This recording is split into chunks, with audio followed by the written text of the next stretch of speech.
In 2014, we made an award-winning film about a Nepali girl that gets smuggled across the border and sold into brothels in Calcutta. This movie was called Sold. I'm going to tell you why I made the movie, knowing that it wouldn't be a blockbuster hit. I'll share some of the moving stories from behind the scenes, and I'll tell you the harsh truth about this film. Why would this Indian guy living in Canada make a movie about child abuse? It is absolutely a disease of our society. It does so much damage to the innocence of a child that it cannot be. It takes years and years of self-work for these children to grow out of this and put this behind them. Most people cannot put it behind them all of their lives. And what do? We brush it far, far away. Nobody talks about it. Nobody wants to validate a child that is suffering from it. To this extent, I had a chance. In year 2014, I produced a movie with Emma Thompson. It had Gillian Anderson in it, David Arquette, Seema Biswas, many other Indian actors. Good movie, and I knew we will lose money. I even had a chance to be at the filming in Calcutta. It was probably one of the most difficult things I have watched. When I first got there the first night, and I was speaking with director, his name is Jeffrey Brown, Hollywood director, and he goes, "Dave, I've made some changes to the script. Can you please read it?" And I had just arrived there from Canada. Obviously, because of the time difference, I couldn't sleep at nighttime. So he gives me the script and I'm reading it. And then there's a scene there where this girl's first night, and I'm reading it and I'm weeping. I'm crying, like I got tears running down. I couldn't sleep all night. And then the next day we were shooting the scene. It was very difficult to shoot what was happening to a child. It was the most difficult thing that I have witnessed. You basically are weeping, crying, like where people have to muffle their own tears and their own sobs, because that's what happens just watching it. And we know this is all just acting, but that picture there for 50 rupees, 30 rupees, what was going on to these children, crazy. We went to Sonagachi in Calcutta, which is probably the biggest brothel area that maybe has, by government estimates, about 5,000 to 6,000 prostitutes, but the real estimates are probably 40,000. We walk there at night times. There's brothels everywhere, but somebody is doing an arti, somebody is doing a puja, somebody is selling something, and a lot of these places have underage children. It is one of the most heartbreaking things to see, a surreal experience, but that's what our world has become. We take away the innocence of these children, and these children suffer from it. They suffer from guilt of it. They suffer from shame of it. They have anger and they're totally confused. This is how bad this is, that there are some villages in Nepal that don't have girls above the age of 10.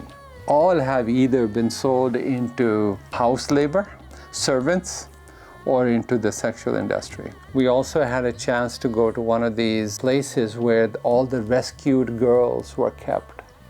And it was way outside of Calcutta. It was really a sad place to go to, but it was also a hopeful place. Human spirit lives everywhere, but when we got there, there was a certain area that was fenced with a barbed wire around it, and this was on the inside. I asked her, "Why do you need barbed wire fence?" And the lady explained. She said, "This is where we keep the most recently rescued girls, because they're so likely to run away to their pimp because of the Stockholm syndrome, that they start identifying with the person who is taking advantage of them. and they feel like this is a person who looks after them. So they have to keep them there so that they don't run away. It's like weaning people off this toxic relationship. These children who were abandoned, sometimes sold by their parents who were addicted to drugs or just out of poverty. Where does a child go if their parents sold them? How does a child make sense of this world if their parents were the ones who sold them into this place? Once you have been introduced to the sex trade, you can never go back. Either sexual disease will get you, AIDS will get you, or your parents don't want you back. Mind you, if you're sending them money back in their village, they'll gladly take the money, but they don't want you back because, oh, you'll put our name down. It is such a dreadful, horrible conundrum that these children are put in under. Parents want their money from sexual trade, but they don't want them back. Some of these ladies become pregnant also, and they end up having children. And most of the times when they work in a brothel, they basically just have a very small bed to do their business on. That's it. That's all that the space that they get. And if they happen to have a baby, a lot of times the baby is under the bed when the mother is doing her business. It's a darker side of human nature. I was with Gillian Anderson, and she was so mad when she saw all these places, and she goes, all this to satisfy male libido. All this pain, all this hurt to satisfy male libido. These girls, when they are in a brothel, they're being preyed upon by 20, 30 men a night. They tend to disassociate with their body. They tend to drift away. They don't connect with their body. Their whole being goes somewhere else. So they don't even think that this body is them or theirs. They lose ownership over their body even. What can somebody do if they were sexually exploited as a child? How much guilt a child feels. When they're in it, when they're getting abused, they feel guilt. Not only do they feel guilt, they also know something wrong is happening and they feel shame. And that guilt and shame builds up in them. Some have anger issues. Explosive anger comes. This stew of anger, guilt, shame just brews inside of them, and it rules every relationship that they are ever entered into. If you are grown up now, and it happened a long, long time ago, first thing is acknowledging that it happened. Second thing is acknowledging that it was not your fault. You were the child. You were taken advantage of. Be open about it. This bringing it to light has an effect of not corroding you on the inside. Allow the light of God, light of awareness shine on it.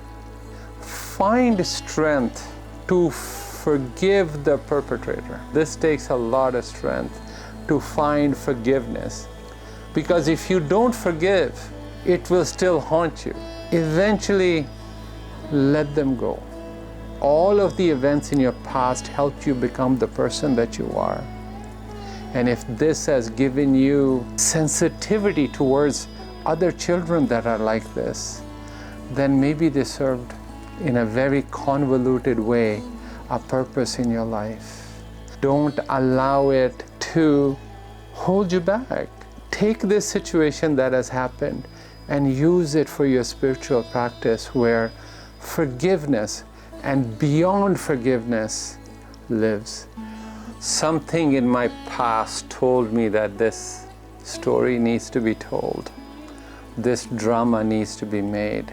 I used something negative that happened in my life, and I have turned it into hopefully a learning opportunity for others. I wish all these children good healing, and I wish if you have been exploited by somebody, abused by somebody, may you come home to yourself. Don't allow that bitterness to eat away at you. Grow beyond it.